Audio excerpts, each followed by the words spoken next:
avec nous sur ce plateau. Nous recevons son auteur, Pascal-Marie Chalard. Bonjour. Bonjour. Alors vous étiez ce matin avec ces verriers en dédicace à Givors. Et qu'est-ce qui vous a surpris le plus lorsque vous avez démarré cette enquête? Alors je dirais qu'il y a deux choses qui m'ont surpris quand j'ai commencé. La première, c'est que je venais pour faire une enquête historique sur les conditions de travail dans les verreries industrielles et leur évolution dans les dernières décennies. Et je me suis rendu compte que les verriers avaient eux-mêmes déjà fait une très grande partie de cette enquête, dans le cadre de leur mobilisation pour la reconnaissance de leur maladie professionnelle. Et la deuxième chose... Vous avez pris une partie de votre travail déjà, vous avez mâché un peu le travail? C'est ça, oui, bien sûr. Et oui, Et la deuxième chose qui m'a surpris, c'était que il y avait un paradoxe qui était que les verriers qui étaient en train aujourd'hui de documenter tous les risques auxquels ils avaient été exposés, c'était les mêmes qui, il y a exactement 15 ans, presque jour pour jour aujourd'hui, luttaient contre la fermeture de leur usine. Ils pouvaient à la fois être attachés à leur travail, aimer leur métier et dénoncer l'injustice à laquelle ils croyaient avoir été exposés. Alors, le titre du livre est très fort. Qui a tué les verriers de Givors? Est-ce que vous répondez à cette question vraiment dans le livre? Ce que je peux vous dire, c'est que c'est pas comme au Cluedo. C'est pas trouver un meurtrier, une arme du crime, un lieu du crime dans les affaires de maladies industrielles. Parce que les affaires de maladies industrielles, il y a toujours beaucoup de responsabilités qui sont impliquées.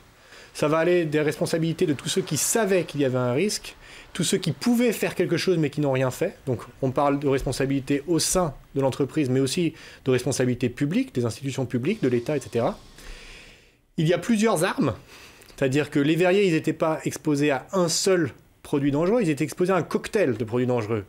Et la justice a récemment reconnu d'ailleurs que le fait d'être exposé à un cocktail aggravait en fait la dangerosité de leurs conditions de travail. Et vous dénoncez également dans ce livre le fait que beaucoup de gens savaient mais n'ont rien fait, négligence ou...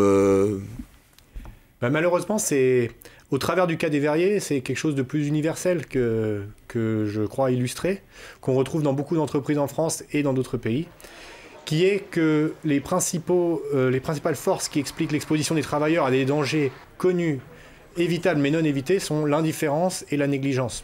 Ce que vous dites précisément, hein, vous écrivez « La société s'accommode de la mise en danger de travailleurs ». Voilà, comme je me suis rendu compte que les verriers avaient déjà fait l'enquête historique sur leurs conditions de travail, j'ai réorienté ma recherche et j'ai cherché à comprendre à travers leur exemple qu'est-ce qui, dans la société, depuis le 19e siècle, expliquait que les institutions produisaient un système dans lequel les risques professionnels apparaissaient normaux, acceptables, et où la justice, ce n'était pas la prévention, mais la justice, c'était donner quelques milliers d'euros à une victime ou aux proches de cette victime après sa mort.